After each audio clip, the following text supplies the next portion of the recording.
नमस्कार दोस्तों, मैं दिनेश शर्मा आपके अपने channel brain box coaching classes की ऑनलाइन कक्षाओं में स्वागत करता हूं। हमने मानव भूगोल की प्रकृति एवं विषय क्षेत्र के पाठ में भूगोल क्या है और मानव भूगोल की अलग अलग जो परिभाषाएं हैं जो कि अलग अलग भूगोलवेत्ताओं ने हमें समझाई है, उनका अध्ययन हमने कर लिया है। और इसी पाठ में आगे हम पढ़ेंगे आज मानव भूगोल की संकल्पनाएं या विचारधाराएं, यानी कि जो मानव भूगोलवेत्ता है उन्होंने अपने अपने शब्दों में अपनी जो भूगोलवेत्ताओं ने जो विचारधाराएं दी है उनका अध्ययन हम करेंगे। तो मुख्य रूप से 3 विचारधाराएं हैं: निश्चयवाद, संभववाद और नवनिश्चयवाद। पहली संकल्पना या विचारधारा है अपनी निश्चयवाद।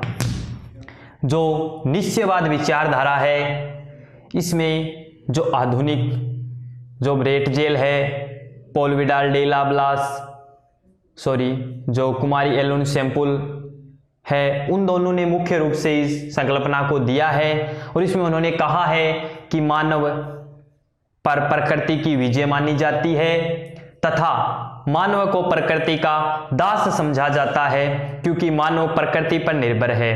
यानी कि अपना प्राचीन काल की बात करें तो सभी जो मानव थे वो आदिवासी थे, आदिकाल में निवास करते थे, तो वो पूर्णतः अपनी जीविका उपार्जन के लिए प्रकृति पर निर्भर थे। तो प्रकृति पर निर्भर होने के कारण इन्होंने कहा है कि मानव की प्रकृति पर विजय नहीं मानी गई है। जो प्रकृति है वो मानव पर राज करती है और मानव है वो पूर्ण रूप से प्रकृति पर निर्भर था। इसके आगे जो अपनी परिभाषा आती है, संकल्पना आती है, वो है संभववाद की। इनका जो जनक है वो जो फ्रांस के भूगोलवेत्ता थे पॉल विडाल डी लाब्लास, उनको माना गया है। क्वेश्चन आ सकता है संभववाद विचारधारा का जनक किसे माना जाता है, वह कहाँ के भूगोलवेत्ता थे? तो संभववाद विचारधारा का जनक पॉल विडाल डी लाब्लास को माना जाता है, जो कि फ्रांस के भूगोलवेत्ता थे।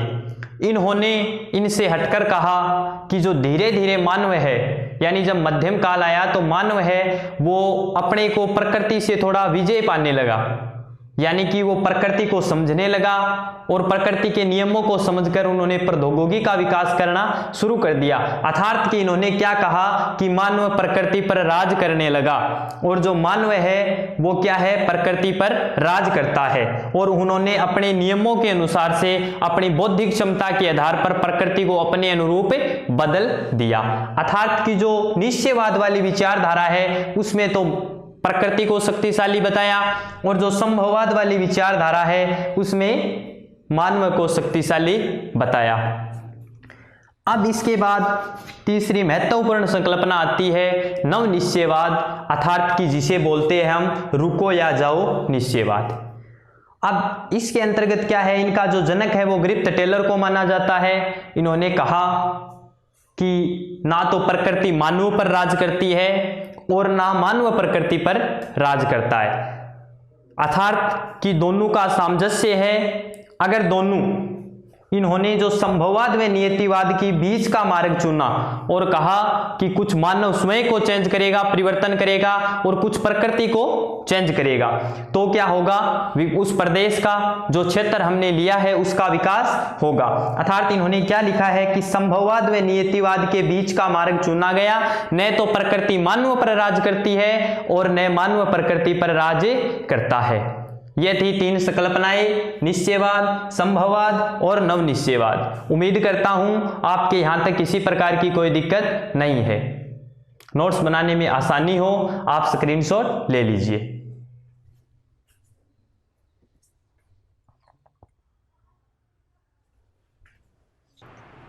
हाँ तो बच्चों, जो अगला टॉपिक है वो आता है इस पाठ में मानव भूगोल के अध्ययन क्षेत्र या जिसे हम बोले विषय क्षेत्र। कि जो मानव भूगोल की जो भूगोलवेत्ता है वो किसी भी प्रदेश की संकल्पना देते हैं, हमने पढ़ा परिभाषाएं दी, तो वो किस प्रकार परिभाषा देते हैं, यानी कि उन्हें किसी भी क्षेत्र में भूगोल विषय का अध्ययन करने के लिए किन किन आवश्यक बातों का अध्ययन करना आवश्यक होता है, कौन से अध्ययन बिंदु है उसे हम देखते हैं। तो वो है, देखिए मैंने डायग्राम बना रखा है, आप समझने के लिए आसानी हुई। मानव भूगोल के अध्ययन क्षेत्र, मानव भूगोल के अध्ययन क्षेत्र में पहला अपना है जनसंख्या, क्या है, जनसंख्या। दूसरा है प्रदेश के प्राकृतिक संसाधन, तीसरा है सांस्कृतिक वातावरण, 4 नंबर बिंदु है समायोजन प्रादेशिक संगठन, 5 नंबर पे है दूसरे प्रदेशों से संबंध, और 6 नंबर पे है कालिक अनुक्रम। ये मुख्य रूप से 6 अध्ययन क्षेत्र या बिंदु क्षेत्र या विषय क्षेत्र है जिनका किसी भी भूगोलवेत्ता को उस प्रदेश के भूगोल का अध्ययन करने के लिए अध्ययन करना पड़ता है या इनके बारे में जानकारी लेनी पड़ती है। अलग अलग देखिए, जनसंख्या, जनसंख्या के अंतर्गत उस किसी प्रदेश का अपन अध्ययन कर रहे हैं तो उसमें जनसंख्या का वितरण प्रारूप कैसा है, यानी जनसंख्या किस प्रकार से फैली हुई है, अधिवास, वहां के लोगों की जो बस्तियां है, उनके आवास स्थल है वो कैसे है, और उस समाज की, उस प्रदेश की सामाजिक संरचना कैसी है, ये अध्ययन करते हैं हम जनसंख्या विषय क्षेत्र के अंतर्गत। सेकंड पे है प्रदेश की प्राकृतिक वातावरण या प्रादेशिक प्राकृतिक संसाधन, उस प्रदेश के प्राकृतिक संसाधन जैसे कि भूमि है, जल है, खनिज है, वो किस प्रकार वितरित है, वो किस प्रकार से है, उनका अध्ययन करना होता है। 3 नंबर पे है सांस्कृतिक वातावरण, उस प्रदेश के अंदर जो सांस्कृतिक वातावरण है, यानी कि जो मानव है वो प्रकृति के अनुकूलन होता है, यानी कुछ एक जगह होती है जिसे हम अनुकूलन, जैसे कि मानव है उसको प्रकृति के अनुसार डाल लेना, मानव अपने आप को प्रकृति के अनुसार डाल लेता है, उसे हम अनुकूलन कहते हैं। और जीविका साधन, उसमें उस क्षेत्र में जीविका के साधन क्या है, परिवहन के साधन क्या है, और भवन निर्माण सामग्री आदि क्या है, उसका अध्ययन करेगा वो सांस्कृतिक वातावरण के तहत। इसके बाद है समायोजन प्रादेशिक संगठन, इसमें किसी प्रदेश है उसमें जो संसाधन है, यानी किसी भी प्रदेश का अध्ययन करता है तो उसको ये जानना नहीं है कि ये स्थिति इस प्रदेश की है, अपितु भूगोलवेत्ता को जानना होता है कि ये स्थिति क्यों है, कैसे है, तो उसका अध्ययन करेगा वो कि जो वितरण है वो किस प्रकार से है, संसाधनों का उपयोग किस प्रकार से हो रहा है, और संसाधनों का संरक्षण किस प्रकार से हो रहा है। उम्मीद करता हूं यहां तक आपकी किसी प्रकार की कोई दिक्कत नहीं है।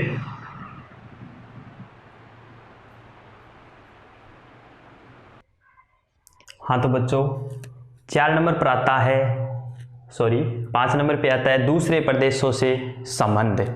दूसरे प्रदेशों से संबंध देखें तो कोई भी प्रदेश है वो मानव एकाकी नहीं है, यानी जो मानव है वो अकेला नहीं है, और मानव समाज है वो भी बहुत सारे हैं। तो कोई प्रदेश होता है उसकी अन्य प्रदेशों से क्या संबंध है, यानी जिस प्रदेश में हम जिसका अध्ययन कर रहे हैं उस प्रदेश का अन्य प्रदेश से हम तुलना करते हैं, आर्थिक संबंध में, राजनीतिक के संबंध में, उस सांस्कृतिक वातावरण के संदर्भ में, क्योंकि सभी में भिन्नताएं होती है, क्या भिन्नताएं है उनका अध्ययन करते हैं हम।